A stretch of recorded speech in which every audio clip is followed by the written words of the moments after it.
Resolution making Dallas a, quote, welcoming community.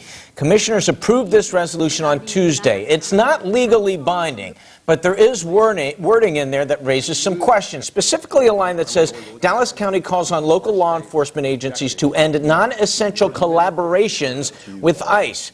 Dallas County's passage of the resolution sparked strong reaction, including from Representative Pete Sessions. He said, it is completely irresponsible to pick and choose which laws to follow, especially when it comes to turning a blind eye to the actions of criminal, illegal aliens. I refuse to stand idly by and let this misguided, lawless resolution undermine our nation's laws and endanger our families, end quote.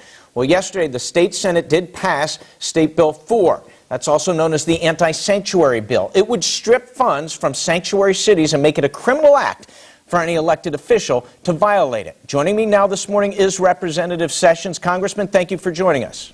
Good morning. All right, Dallas County Judge Clay Jenkins responded to statements like yours and once from the governor, and he said, quote, it's just politics.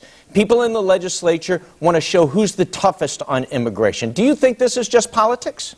Well, I think on his side it perhaps is. The bottom line is we've seen across the country a number of people who are in this country illegally who became criminal aliens as a result of their actions, and that is what law enforcement is being asked to ignore. Ignore criminal aliens, those that have in many times presented themselves with a felony, and because of their immigration status they find safe haven in these areas, and it is wrong. It's wrong for anyone not to follow federal law and to cooperate with federal officials regardless of their political views. All right, I need to ask you this because I read through this resolution several times. There's a lot of language in here about protecting people from hate crimes and being accepting of all people.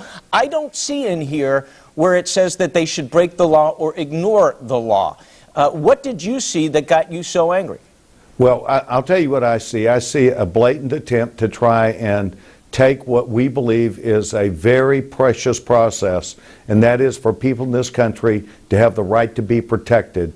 And an action by in this case, the Dallas County Commission, the Dallas County Commissioners, who would openly welcome people to this area and then say to law enforcement, and we'd like for you to respect that also, even where it has a bearing upon your job.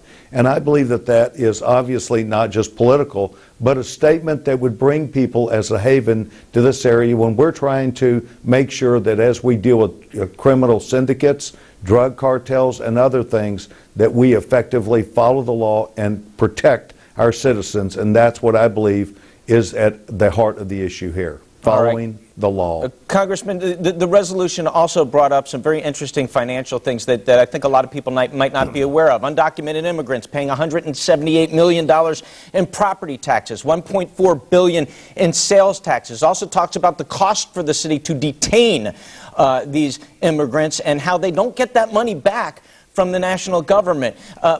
Financing such a big concern for the city of Dallas and Dallas County right now. Could you see where this is going to be a concern for some residents? Well, what I can say is that, in fact, some of that is exactly true. But once they're turned over to ICE, ICE pays their bills. Dallas County and the law enforcement agencies here determine when they're going to arrest a person, not the federal government. But if they are arrested and found to be that they are here illegally, there's a requirement that they notify federal officials, and that is the heart of the matter. We've had this issue for a long, long time. Right. Once they notify federal officials, they then properly pay for that incarceration. Well, Representative Sessions, I know you have been busy. This has been a hot topic. We certainly appreciate you taking some time for us to discuss it this morning. Thank you. You bet. All right. Well, the debate in the Texas legislature not over. Obviously, it's going to continue, and we will continue to follow the latest on sanctuary cities. You can look for updates on air and online at NBCDFW.com. Okay, coming up, Grant Johnson has your cold forecast for the morning. All right. Plus this